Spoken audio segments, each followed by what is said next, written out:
आज मैं आपके साथ mango sago dessert recipe share करने जा रही हूँ। तो इसको बनाने के लिए यहाँ पे एक बाउल में मैंने 2 बड़े चम्मच कस्टर्ड पाउडर ले लिया था और उसको मैंने दूध के साथ पतला घोल बना के तैयार कर लिया है।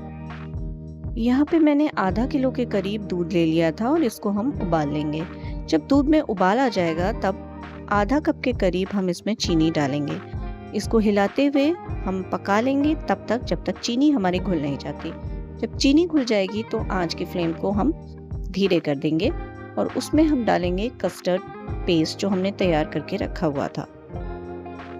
इसके बाद हम इसको लगातार चलाते हुए करीब 5 से 7 मिनट के लिए धीमी आंच पर पका लेंगे।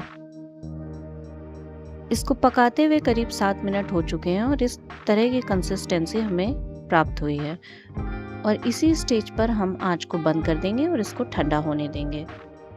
यहाँ मैंने 1 कप के करीब सागो, सच्चा मोती या फिर साबूदाना ले लिया था और इसको मैं पानी में मैंने 10 से 12 मिनट के लिए धीमी आंच पर पका लिया था जब तक ये ट्रांसपेरेंट ना हो जाए या पारदर्शी ना हो जाए। उसके बाद हम इसको छान के स्ट्रेनर में अलग रख देंगे ताकि अतिरिक्त पानी इसका निचोड़ सके। उसी को हम एक बाउल में ऐड कर लेंगे।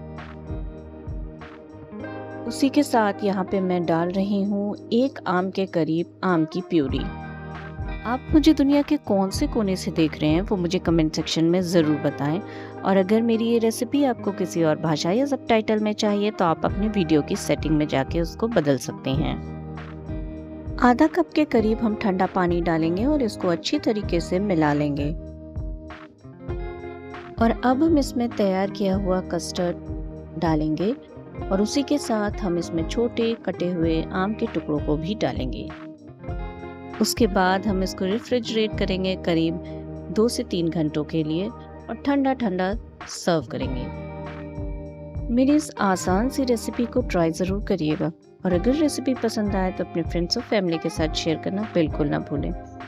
और अगर ऐसे ही रेसिपी वीडियोस देखना आपको पसंद है तो मेरे चैनल को सब्सक्राइब करते जाइए। आप चाहें तो इसको ऐसे ही सर्व कर सकते हैं पर मैंने सर्विंग के टाइम पे इसे टूटी फ्रूटी से गार्निश किया था। इस वीडियो में अंत तक हमारे साथ जुड़े रहने के लिए आपका बहुत बहुत धन्यवाद। अगर आपको मेरा ये वीडियो पसंद आया तो इस वीडियो को हाइप करना बिल्कुल ना भूलें।